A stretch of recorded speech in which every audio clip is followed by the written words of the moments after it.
Um, I'll just, I was just thinking of what is the topic. In fact, it's only an hour. I try to put a few slides together, which will mostly be little pictures and a few concepts which caught my attention and why I do what I do. My little background is that a few years back, I quit the corporate career and chose to do things which were tough for me. I chose to become a shepherd. And there are various reasons, what drove me and my understanding of a few concepts and a few words which I learned in the few years of my corporate career, and then used them to do whatever I'm doing on my own.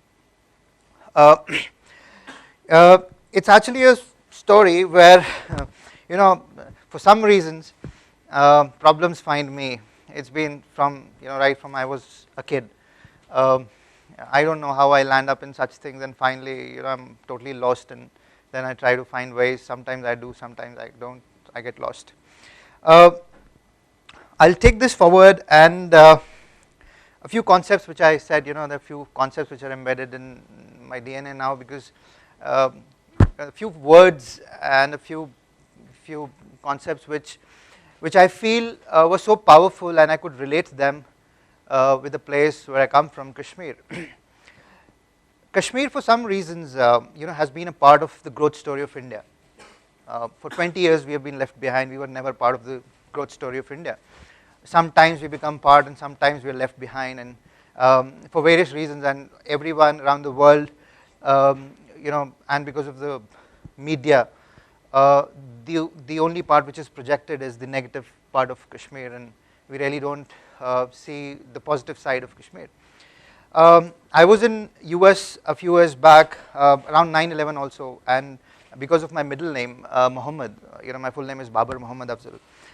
I was very, I was harassed. One, I was from Kashmir, and then again with the middle name as Muhammad. It really jolted me for certain treatment that I got there.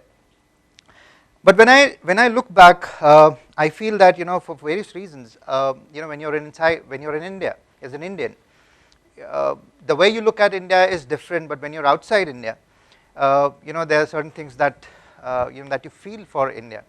And for me, it was my homeland, because on one side, I was enjoying a corporate career. I was in Silicon Valley, with the best life possible.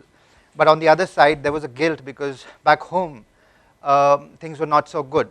I had cousins, I had friends who died during the time of militancy. We played together. Whenever I used to visit back home, it was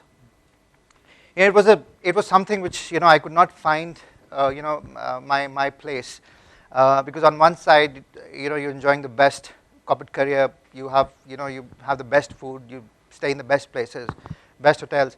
But when you go back, people are literally struggling for life, and they are your own.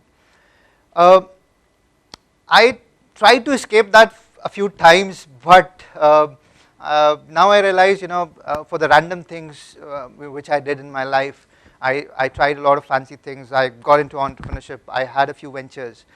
I was very random in my life for whatever I did. But then when I now look back at things, I see those dots. There was a story, and that was making sense. And now I see everything that happened in my life. There was a reason. I can directly relate to things.